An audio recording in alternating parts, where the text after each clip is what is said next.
You're listening to Gift Biz Unwrapped, episode 171. My whole life, I've tried doing new things, and I do them even though I'm scared.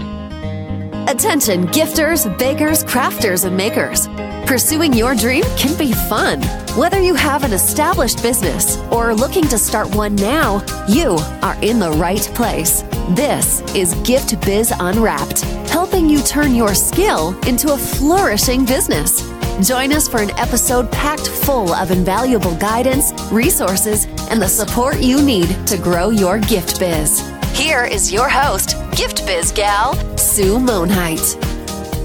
Hi there, it's Sue, and thank you so much for spending part of your day with us today. This is actually a little bit of a longer podcast than we normally do, but Natalie brings such great information, and I'm so excited for you to hear about masterminds that I just let the recording keep going because I didn't want you to miss a single point.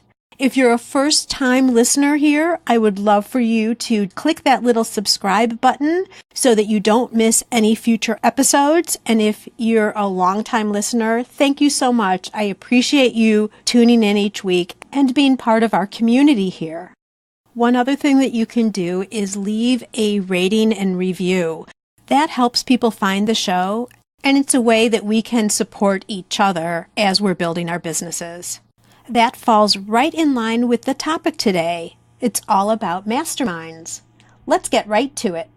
I am so excited to introduce you to Natalie Eckdahl with BizChix. Natalie is a business strategist and high-performance coach who helps women entrepreneurs across industries and time zones build, grow, and scale their business while avoiding overwhelm. She's the founder of the BizChix Community podcast, programs, and events, and has been recognized as one of the top women in business to listen to. She's also been featured in Inc., Fast Company, Huffington Post, and Entrepreneur. When she's not enjoying precious moments with her husband Mark and her 3 children, you can find Natalie drinking a steaming cup of coffee, on her way to spin class, or sneaking in a power nap. Oh my gosh, Natalie, I think we can all relate to that last one.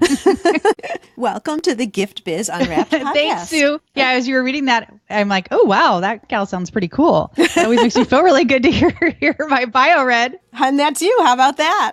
And I am sipping a steaming cup of coffee right now as we speak, but also ready for a power nap. Already? Because it's early morning for you. Yeah, I just started doing Pilates again. And so my body is like, what are you thinking? Yeah, seriously. But you know what? If you did that at the top of the day, then you're set because that's already off the list, right?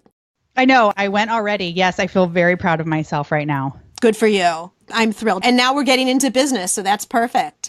Yes, I'm ready. Yes. But before we get into too much business, I want to do another kind of fun, creative thing, which is I have all my guests introduce themselves and share a little bit about them in a different way. And that is by having you describe who you are through a motivational candle. So if you were to have us envision what your perfect candle would look like, what color is it, and what would be a quote or a motto that you would put on your candle?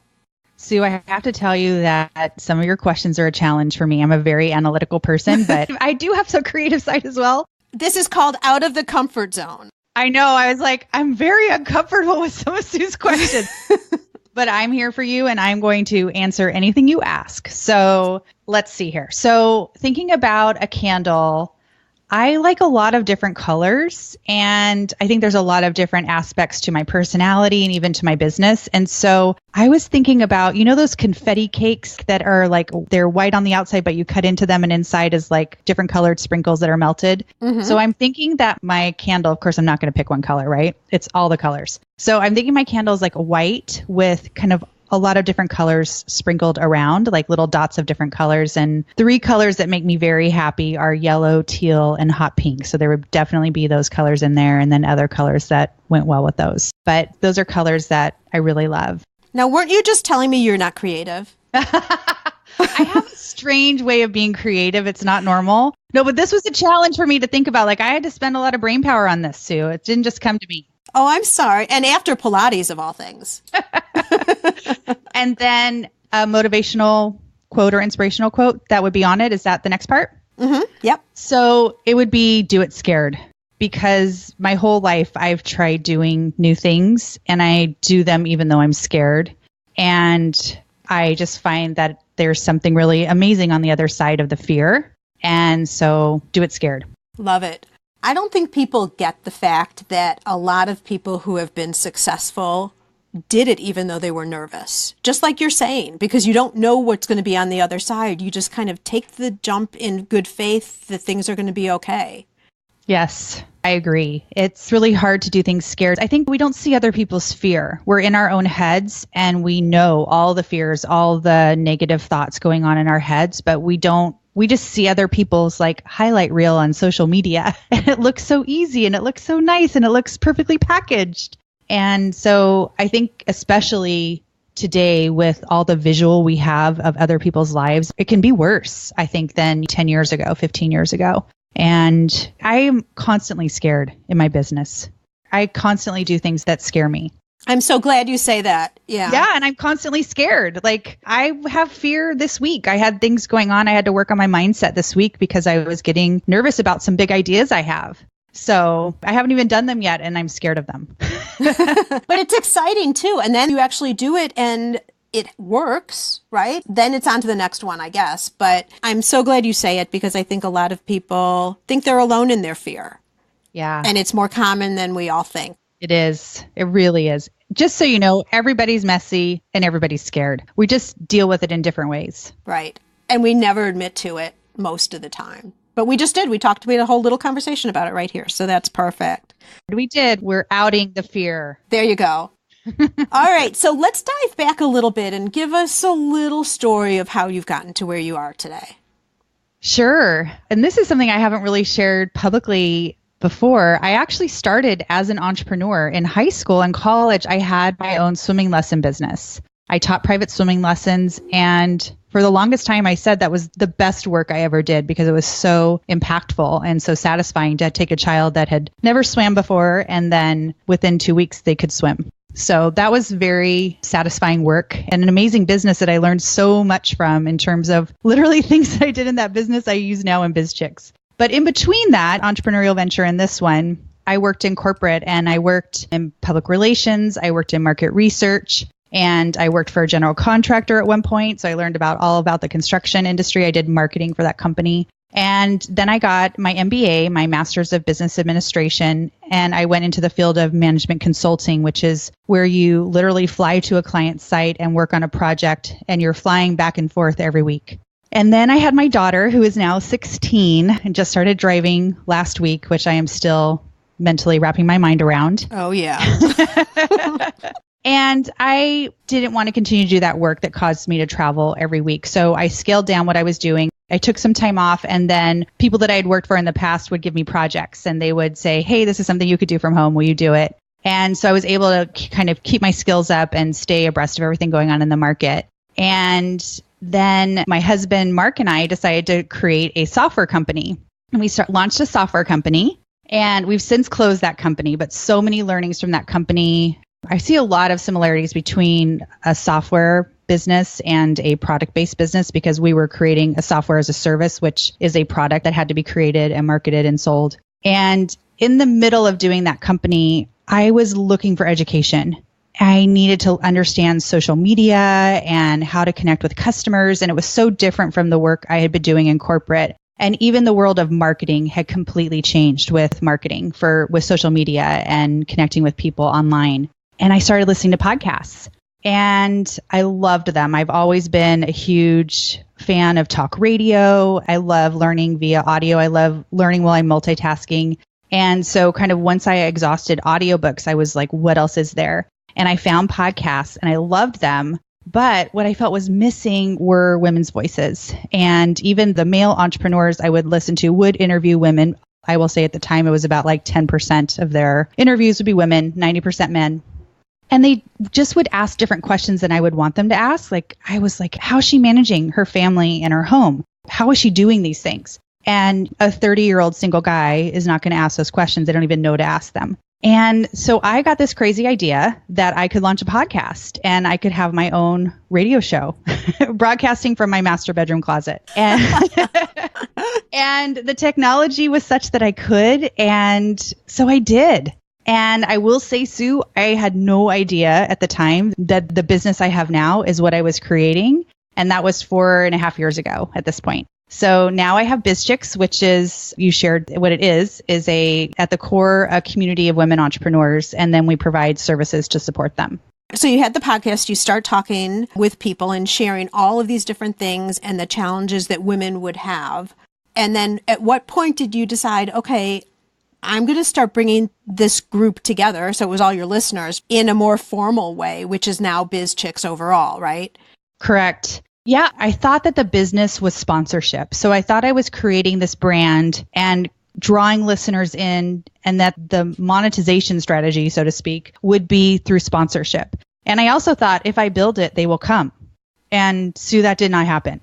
I built it and a few people came, but not thousands or tens of thousands or hundreds of thousands that you need to have a business based on sponsorship. Right. And at first, for the first, 150 episodes. And remember, this first year, I was actually doing 5 episodes a week for about the first 3 or 4 months. That was crazy. I do 1 episode a week now. Yeah. But at that time, I didn't know people wanted to hear from me. So I was only interviewing other women.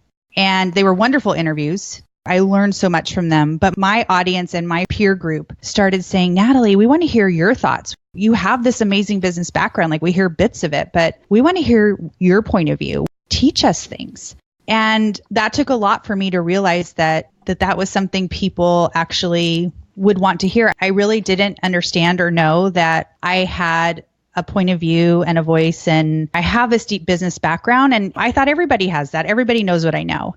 And of course they don't. And that's one of the things that I help my clients with now is the things that are easiest for you are most likely really difficult for someone else, and you could help them. You can fast track them based on your knowledge and your trainings, which is what you do, Sue, as well. Yeah, it's crazy because all of our audience, so GiftBiz listeners, this is really an important point for you too, is we don't put value on the things that come easy to us. And so we undercharge for it, or we think that there isn't value to it, right? So yours, Natalie, is more intellectual. It's all your business knowledge and what you know as a woman and a mother and a wife in business, those types of challenges, and that there was nothing available to help work through all of those things. So that's one point, is we don't understand the value of what we bring. And it could be tangible. It could be in the jewelry or the cupcakes you make. It could be in the knowledge and the experience that you've had. That's part of it. And then also the other thing I really like about your story is you didn't know right from the beginning exactly where you were ending. You were picking up on things along the way that were happening,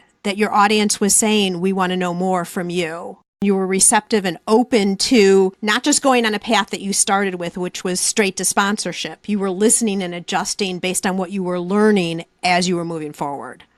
Exactly. I think that's probably one of my gifts or talents is I'm able to pivot. And I really have learned to listen to the people that I'm attracting and to, I love to say, do more of what's working. So I've done more of what's working. On the podcast, we have statistics we can look at. I can see what are the most popular episodes. And it was one of the best pieces of advice I got from someone that actually owns a very large podcast network. I was like, how can I grow my show? And he's like, well, tell me about your most popular episodes. And I did. And he's like, do more of that.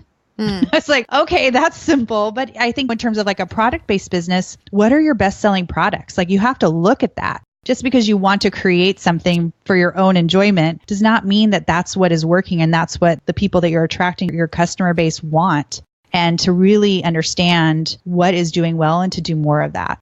Totally agree. And now you're sitting with a group of followers who you have naturally attracted because it's what you present, right? And the quality of people, I mean, I feel fortunate that I'm part of your group, right? Yes. But the quality of people that are attracted to you, there's a certain feel to it. Everyone is very generous, supportive of each other, knowledgeable. Everyone is going towards a similar goal, although all the goals are different, but everyone is doing something with their business, progressing in one way or another. So now it's moved from, although the podcast is still there, it's moved into this community where each individual person is growing under the umbrella of BizChix. Yes. What are you seeing as if there were some common challenges that people are having and concerns that keep popping up? I'm curious to know if some of them would be similar to what my audience sees as challenges.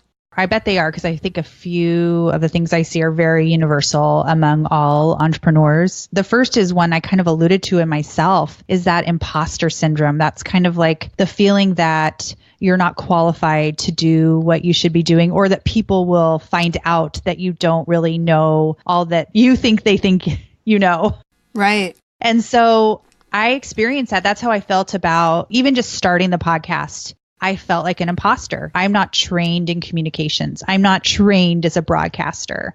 And so who am I to think that I can have a podcast? And that's the words you hear in your head. Like, who are you to think you can do this? Like, who are you to think you can launch a business? Who are you to think that people are going to want to buy what you're selling? Who are you? And it's such a ridiculous thing that goes on in our heads. What helps me is to know that literally every single person is dealing with this. And I deal with this every time I do something new.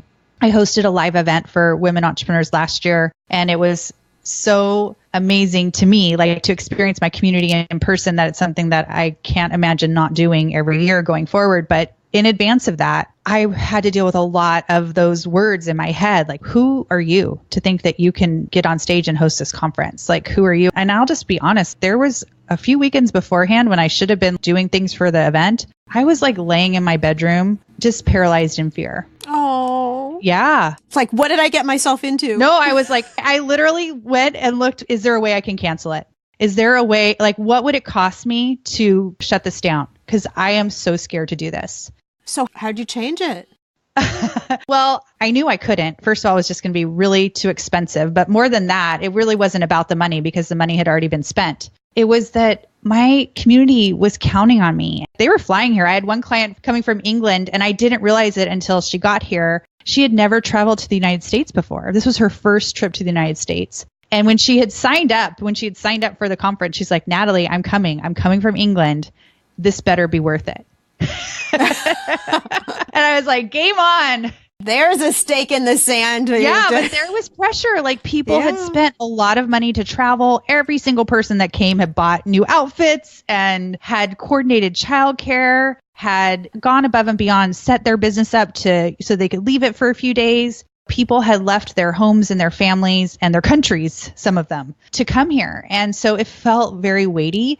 But I just needed to do that. I needed to have a few days of being scared, of procrastinating, of watching Netflix and telling my husband I couldn't do anything because I needed to be in my room dealing with my mind. And I moved out of it, but I needed to give myself a little grace to sit there in that. And so I just wanted to share that, because you could look, if anyone's ever seen pictures, or if you go look at my website or my social media, you'll see pictures from that event, and it looks amazing, right? They're professional pictures. They're beautiful. But you don't see inside my head. And just knowing that every single person is dealing with imposter syndrome, it really helps me. Mm-hmm. It's a great example based on what we were talking about in the beginning. There's a demonstration right there. Yeah. And I also think, and this is exactly what you said you did to get yourself out of it, is you looked forward. You looked to the people that you were serving instead of looking inside. When you finally got out of bed, you knew, I have to do it because I've made a commitment to them. Yes. And I also think based on intent, when your intent is pure, you weren't doing this event just to make a ton of money, right? No, I did not make a ton of money, Sue. Well, most people think events make a ton of money, and they don't. That I know. They create a lot of revenue, but they have immense costs. Right. Like, the costs of putting on an event is so incredible. I learned so much, right, from putting on an event. Now I know when I look at other events, I'm like, oh my gosh, this is costing, like, I now know the costs. But there were tangible benefits and there were intangible benefits from hosting the event. And this year, last year we lost money. We actually lost money on the event. We knew that we would. And this year we will break even and maybe have a small profit. And then going forward, and this is very common in events, like the third year you do something or the third time you do something is generally where you start to generate the profit. But that event is more about connecting the community and training the community than it is about making money. Right. Well, and since we've been talking about the event, let's just slip in here a little bit, you can do a short, real quick promo about it, since I don't want to wait till the end because we're talking about it right here. Thank you, Sue. And you're going to be there. I am. Yeah, so it's in November and it's called BizChix Live. And if you go to my website, which is BizChix, and I spell Chix with an X, so it's BIZCHIX.com, there's an events tab and you can see more about it. We actually only have like 6 or 8 tickets left. We're capping it at 120 women this year, but we will sell tickets for the next year right after this year's event. So if you're not able to come this year, we'll have a waiting list and you could get on it if you're interested in coming. It's in Southern California. And it's a really great time. It's just really amazing to bring women together that love business and love collaborating and are kind. That's kind of the things people say about the women in my community. And it's great. I can't wait for you to experience it too, Sue. And thank you for letting me share about it. I know. I'm so excited because you and I connected like less than a week before BizChix Lives last year. So there was no way I could go then. All right. So we're talking about common challenges. So let's get to a couple more real quick. Yeah. Another one is I see people trying to go too broad and serve everyone. Like just because you can do something or just because you can create something for someone doesn't mean that you should.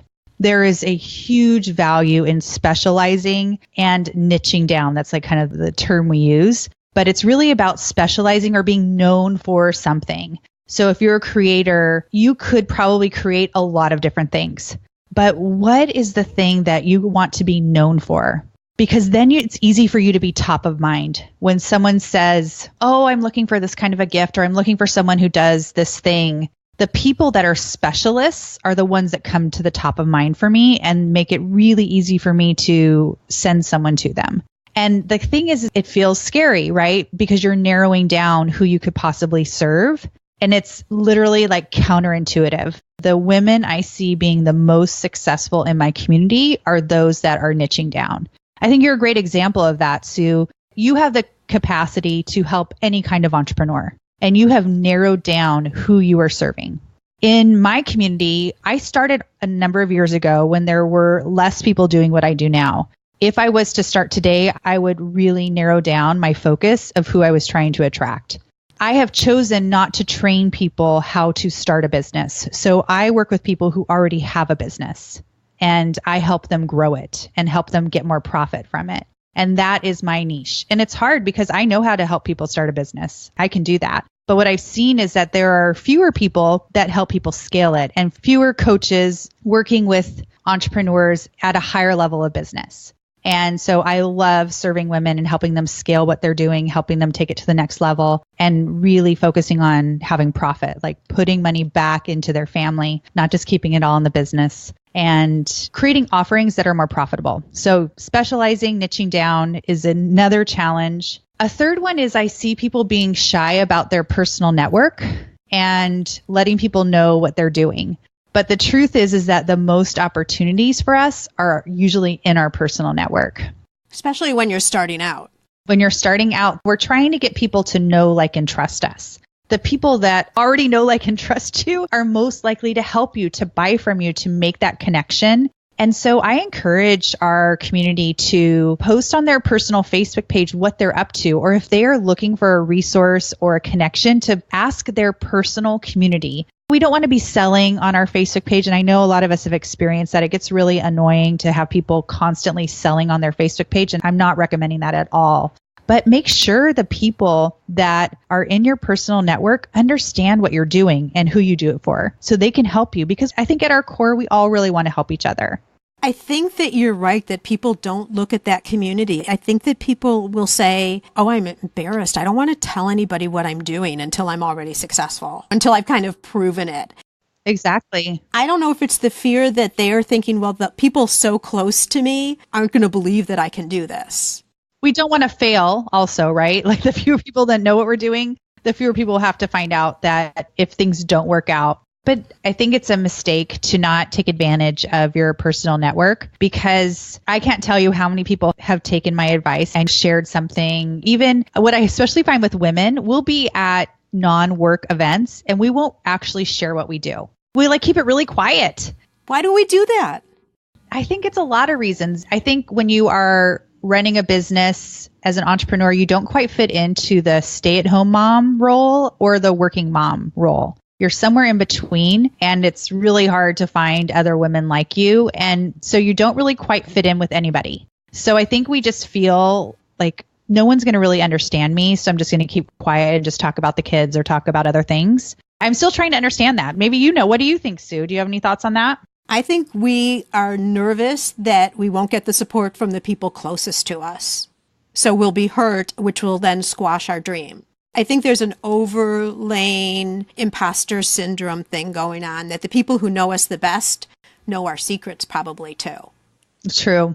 I agree with you completely. I see it even when we're meeting new people, though. I see women out, and I felt this way too before. I felt like, well, especially with what I do, it's an online business. It's hard for people to understand the scope of what I have. To say I have a podcast, a few years ago, not very many people even knew what a podcast was. So then I had to explain what is a podcast. And when I say I'm a business coach, there's so many business coaches around. People just roll their eyes. So sometimes I just know that people aren't going to understand what I do, and it's just easier not to really get all into it. So I think that people feel that way too, but a lot of it is just keeping our worlds separate. And I think we should not. We need to bring our worlds all together, because there's opportunity right there in your personal network. And it's incredible when people reach out, because the benefits of those connections are incredible. I agree. And there's also the extension of, well, who else do they know? Oh, yeah. You're tapping into that person's entire network now. Once they know that you need something or need help or want to collaborate or need a resource. Mm-hmm. And to your point about not sharing with other people that you meet, I think there's a lot also to be said, and this takes practice, to figure out how to present what you do with confidence and excitement and enthusiasm for what you're doing, not just, oh, well, I do this. I agree. Because it's the attitude that you bring forward too. Like if you were just to say, oh, I'm a high-level business coach, that kind of thing, versus, oh, I'm a high-level business coach. I have attracted such a dynamite group of women. It's always so energizing when we're together. It's the whole presentation of what you're bringing forward, which is also how the reaction's going to come back. And ultimately, what people believe, what their impression is of what you're doing in your business. It's true. And I love, we've been talking about recently how you can change your kind of elevator pitch is kind of what we're talking about, right? That short script you kind of share quickly about your business in like 30 to 60 seconds. That can change based on who you're talking to. When I'm in a brand new group of people and no one knows who I am, I usually start off with that I host a podcast for women entrepreneurs, because at this point, most people know what a podcast is, and it creates a lot of curiosity. So I'm wanting them to say, so what do you do? Like, how does that work? And who's listening? And how do you make money with that? Usually that gets to them asking me how I make money as a podcaster. And then that moves into the conversation. So creating curiosity is really important as well. Right. Which is really the goal of your elevator speech anyway, is people wanting to talk with you more, taking it from stand-up 30-second thing to more interaction, just like you were saying. The other thing I was going to talk about, Sue, is we're talking about feeling kind of isolated and alone and in our heads, is the importance of finding community. And whether that's local or online or both, it's really important to find other people that understand you and understand what you're going through. And so in my business, that happens in a few ways. It happens in my Facebook group for women entrepreneurs. It's a free Facebook group. And we talk a lot. There's a big connection between that group and my podcast. So I always say I podcast for those women. And if I didn't have that group, I wouldn't still be podcasting, because just knowing that they're there and watching them connect with each other, having the opportunity to connect with them personally, it has become a really special place for me to spend time and for them to spend time as well. I believe many of them have been in there since we launched it, which was almost a year after I launched the podcast. And then from seeing what the needs were in the community, I created a service in my business, which is professionally facilitated masterminds. So I host masterminds for women entrepreneurs, and that is another way to create community in a smaller format. So the Facebook group is a larger format. Many people may be going to networking groups or trade groups in their area, and a mastermind brings it smaller and more intimate. I'm so glad you brought that up, because this is exactly where I wanted to go, Natalie. And one of the things that I wanted to get you on the show to talk about was specifically masterminds. And we're going to do just that right after a word from our sponsor. This podcast is made possible thanks to the support of the Ribbon Print Company. Create custom ribbons right in your store or craft studio in seconds. Visit theribbonprintcompany.com for more information. Share a little bit about what a mastermind is for people who might not know, and then let's talk about opportunities of how they could possibly play into that right in their local area. So let's first start with what is a mastermind? So I had never heard of masterminds either until I started listening to podcasts. And they originate from Napoleon Hill, who wrote the book Think and Grow Rich. And what Napoleon Hill did was back 100 years ago, basically, interviewed the most successful business people at the time. And he found that what they had in common was they were all part of a mastermind. And that could be many different sizes of people. For some people, it was just 2 people. For some, it was a small group or a medium-sized group. And here's how he defined it. In his book, he has all these principles. So one is the mastermind principle. And he says the mastermind principle consists of an alliance of 2 or more minds working in perfect harmony for the attainment of a common objective. So one of the key things about a mastermind is that you bring a group of people together, a small group of people together, and they have a common objective. So for the purposes of masterminds in my business, we are bringing together women entrepreneurs in a small group with the goal of growing their businesses and creating community and creating accountability. So if someone was to say, Natalie, I'm interested in a mastermind, but I'm going through a really busy time in my life. I'm just trying to maintain the business and not make any changes. I would say, that's great, but that's not what a mastermind in my business is for. We are trying to grow, and we can talk about the format and how things work. And you're actually part of one of my masterminds, which is super fun. Right. So we can talk about that too. But at the core, it's a small group of people and you're working on things together and you're supporting each other. Right. But they're not all in the same business either. So I just want to clarify that. They can be. In my business, I bring people together from different locations, different businesses, different educational backgrounds, as many differences as we can create. I'm trying to provide that in our masterminds because my background is on studying teams. In my MBA that I mentioned earlier, one of the things that I studied was teams and how to create a high-performing team. And I've come to think of a mastermind as creating a high-performing team, like a dream team for your business. And so when we study teams, we see that the teams that come up with the most creative ideas are those that are the most diverse. So in my masterminds, I'm trying to create as much diversity of thought and personality and education and past experience as possible, because it's amazing the brainstorming and ideas that come when you bring diversity of thought together in a room, whether it's virtual or in person. But there are people that are in the same industry that come together for masterminds. If someone chooses to do that, I recommend that they not be in a competitive space, that they be in different locations. So for example, there are a lot of therapists, like marriage and family therapists in my community. I wouldn't recommend that a group of marriage and family therapists in the same city get together and help each other grow their businesses. But marriage and family therapists from a bunch of different locations or a bunch of different cities could do that. And the same for a product business. So like say you have a cupcake store, you could be in a mastermind with like 4, 5, 6 other women or other business owners. It doesn't have to just be women, of course, that are in different locations that wouldn't feel competitive to you because you're wanting to be able to be very open and vulnerable about what's going on in your business so that you can get the highest level of advice possible. Right. I mean, it's a lot of give and take within the masterminds too. I mean, I feel like I know my mastermind partners. I know their business, not totally as well as I know mine, but I know a lot of things about their business. So the goal is not just to be taking, but to give too. So you're helping each other. It's like having a board of directors for your business in a way. It really is. And what's really important is to have the same level of commitment and preferably a similar level of momentum. So if someone is working during nap time on their business, they're probably not a match to be in a mastermind with someone that is working full time on their business because they're going to be moving at a different pace and it's going to feel a disconnect in the mastermind. I find that when people put their own masterminds together themselves, which you can completely do, and we're going to share some more ideas on how to do that, I think it's really important to figure out a time commitment. Like how often are you going to meet? How is the group going to be facilitated? What is the length of the mastermind? Like, are you going to meet for 3 months, 6 months, a year, longer, indefinitely? What is the commitment? And I think especially in a peer-led mastermind, which is what I'm talking about right now, where you don't have a professional facilitator or it's not a specific program that someone is running, that you really create some rules. When would someone need to leave the group? If you're not showing up after 3 meetings in a row, maybe this is you leave the mastermind. So having some ground rules can be really helpful. Yeah, and ground rules up front, I think. That's a really good point, Natalie. So before anyone is guilty of something, to have the ground rules. If there's someone listening that's thinking about a mastermind, how do you go about finding members initially?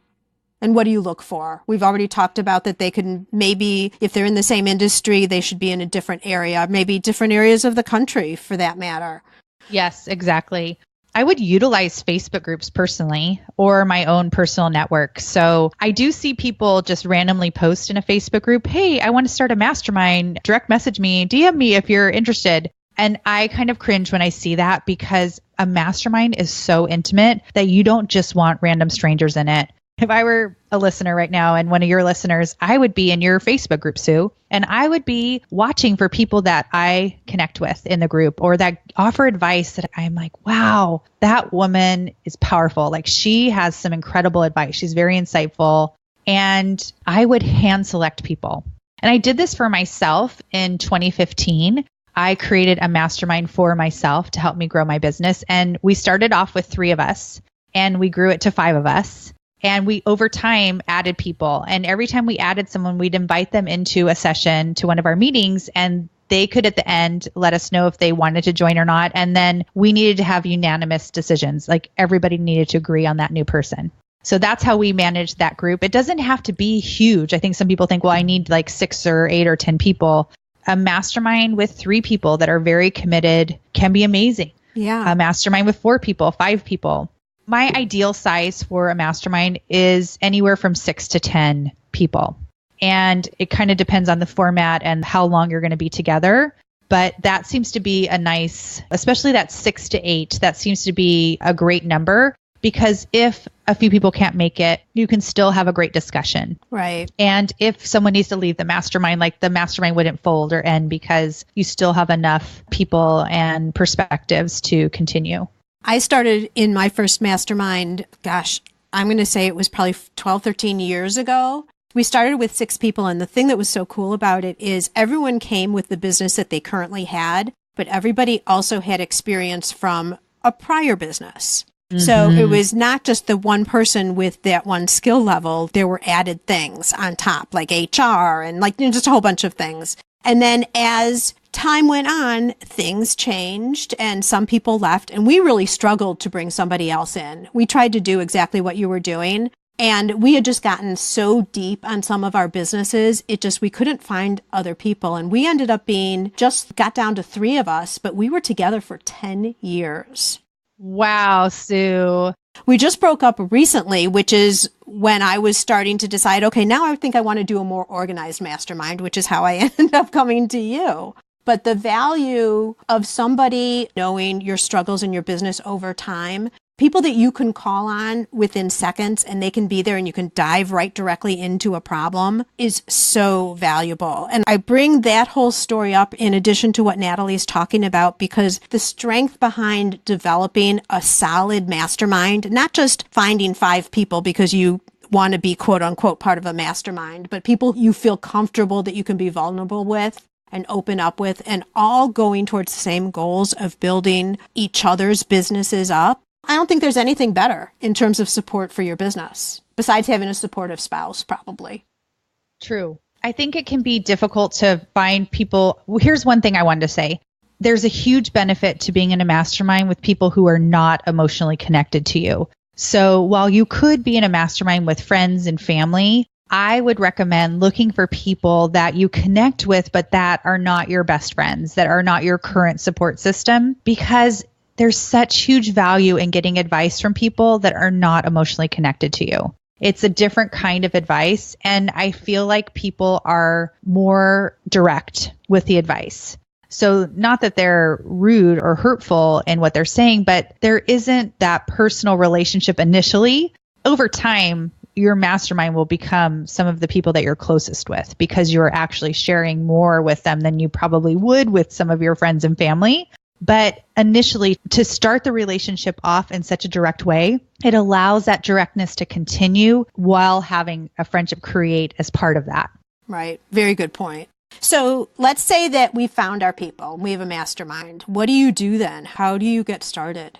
Yeah, so there's a lot of different ways to run a mastermind. And when I started creating this for my community and for myself, I really studied anything I could find on masterminds and teams and listened to how other people structure them. I have friends that are in other paid masterminds, and I ask what's going on in there and how are they formatting it? What are they doing? And over time, through trial and error and some pivoting, as I mentioned earlier, I've come up with a format that works best for my community, and I'm happy to share it. What we do is every meeting, a couple businesses are in what we call the hot seat. And that is not a scary thing. It is actually a wonderful thing. Your business is in the spotlight and you get to ask the group for help and advice. So we create a schedule of when people are in the hot seat.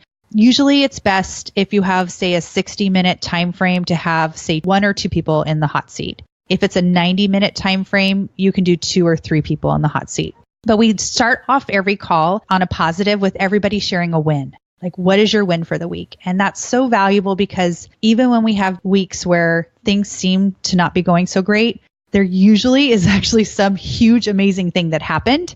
And so we love to start off with a win. And then we check in with each member on the goal they said they were going to accomplish at the end of the last meeting. So that's how we end all meetings, is what is your goal that you're going to accomplish before the next meeting? So at the beginning, what is your win for the week? Did you hit your goal? Yes or no? We don't allow for long explanations about why you may not have, but they're asking for the goal, and creating that accountability creates a natural pressure for us to actually complete a goal. And that's one of the things that's really hard as an entrepreneur, is to actually hit those goals. It's a struggle, especially if you've come from a corporate or very structured background and no one's checking on you and it's not in your natural personality to actually hit these major goals. So one of the hugest values of our masterminds and many others is that it keeps you accountable and you're setting and hitting goals between each meeting. So that can be really amazing. And then we do our hot seats and then we close with the goals. Got it. I have to admit that there have been times when I have maybe not gotten close to my goal, but pushed and driven to it just because I was going to have to say something about it in our meeting. Yes, it's powerful. I'm pretty good at finishing goals, but I'm noticing, well, maybe I'm not as good as I think because, I've had to do that. So that's awesome. The other thing I really like about the way the masterminds are handled is, again, as women, we're not really that good at voicing our wins overall. Yes. This gives a format where it's part of the deal. That's what you're supposed to do, is say what has happened that's been positive. So you get a chance to say a win. And let's say you've had a week where there hasn't been so much progress. You can still find something to pat yourself on the back about. So you can always move forward in a positive manner.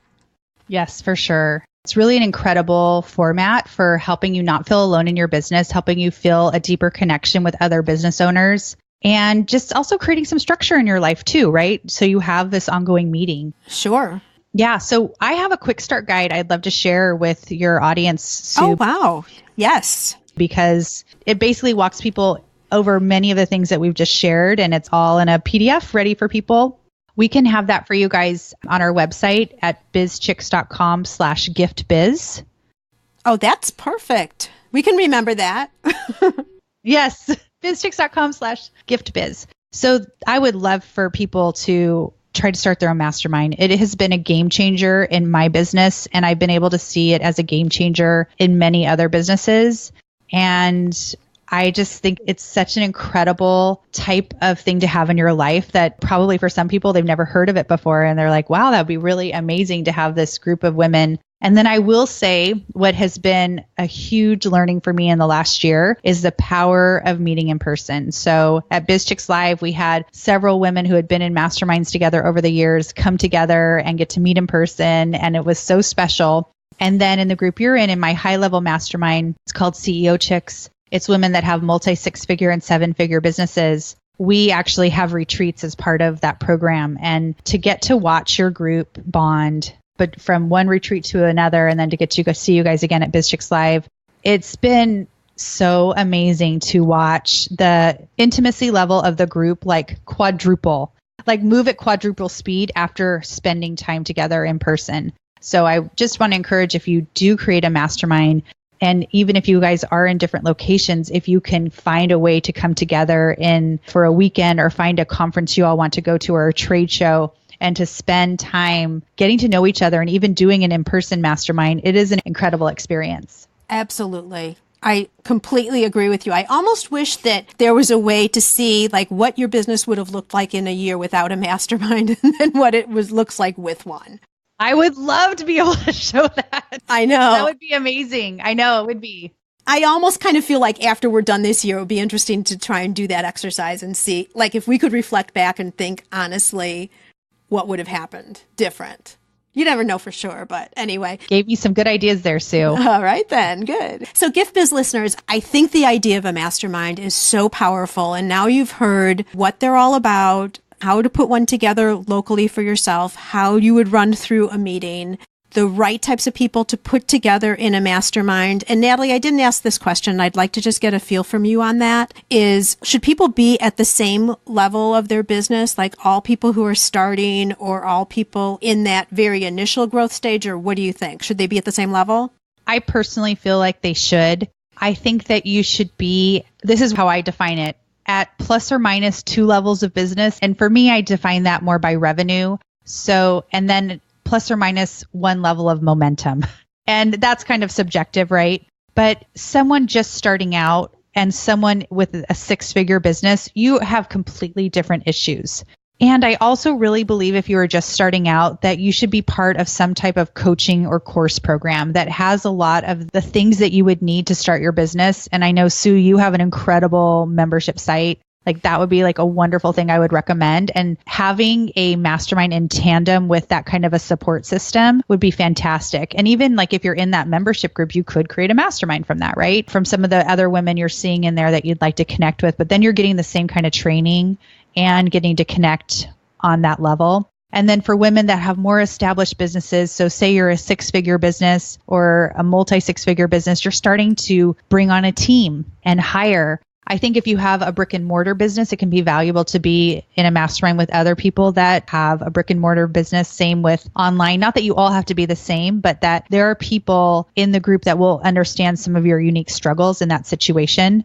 And then one of the things I wanted to highlight that you said, Sue, is what I call magical mastermind moments. And that's when people share things from their past, like maybe their past corporate experience or another job or some education they have that they bring into the moment. Like you may not even have known they had that background, and they are able to make a connection, share a learning, give advice, fast track you because they have this past experience. And that's really the value of a mastermind. And you can't even anticipate all of the connections that will possibly happen in advance. And that's what's so fun about me getting to do what I do is I get excited when those happen because I know the background of everybody when we start, but I don't know everybody's 100% background. So those magical mastermind moments happen every time, and they will happen in whatever group you create. It is exciting because you don't even know within yourself the knowledge that you have until a topic presents itself. And you're like, oh, I have an idea. Like you pull things out that you don't even know you knew. Yes. And I think that's the other value of the mastermind is you get to be of service to other people. We can get so caught up in our own business and even start to feel defeated and to realize, wow, like I really helped someone else today. Like I have a lot to offer the world. It gives you some confidence that can help you when you go back to your business on your own. That's a really good point. Really good. You have provided so much great information all around from the very beginning. And now I want us as listeners to give back to you, Natalie. I'd like to present you with a virtual gift. It's a magical box containing unlimited possibilities for your future. So this is your dream or your goal of almost unreachable heights that you would wish to obtain. Please accept this gift and open it in our presence. What's inside your box? Okay, let me open it and we will see what's in here. I think there's going to be some little sprinkly things, teal and oh my pink. gosh, all this confetti just popped out. Right. I wish you guys could see it. Thank you so much. This is such a powerful question to ask because it really got me thinking and dreaming more. At the end of the day, what I love most about the work I do is I'm impacting women's lives. And I know that when I help someone grow their business, it's not just helping them with that specific business. It's helping them bring more money into their family, maybe creating opportunities for their children or allowing their spouse to do something that they wanted to do. And also, as people scale their businesses, they're hiring and creating jobs. And so the impact that is happening, the ripple effect from the work I do is so amazing to me and really fuels me. And the community that I have created is very tight and connected, and it feels like a smaller community right now. So my dream is to scale everything I'm doing to impact more women, to grow the community. And kind of the big dream beyond that is that it still feels small, so that in the future, as this business grows and scales, that the community still feels somewhere that everybody wants to go and participate in, because the culture has stayed intact.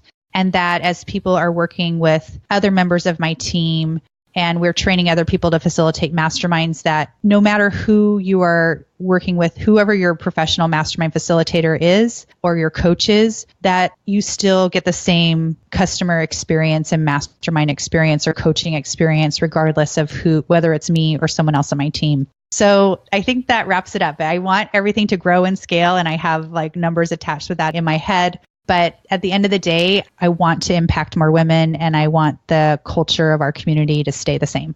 Right. Grow it bigger, but keep it the same intimate and all the qualities and everything you already have.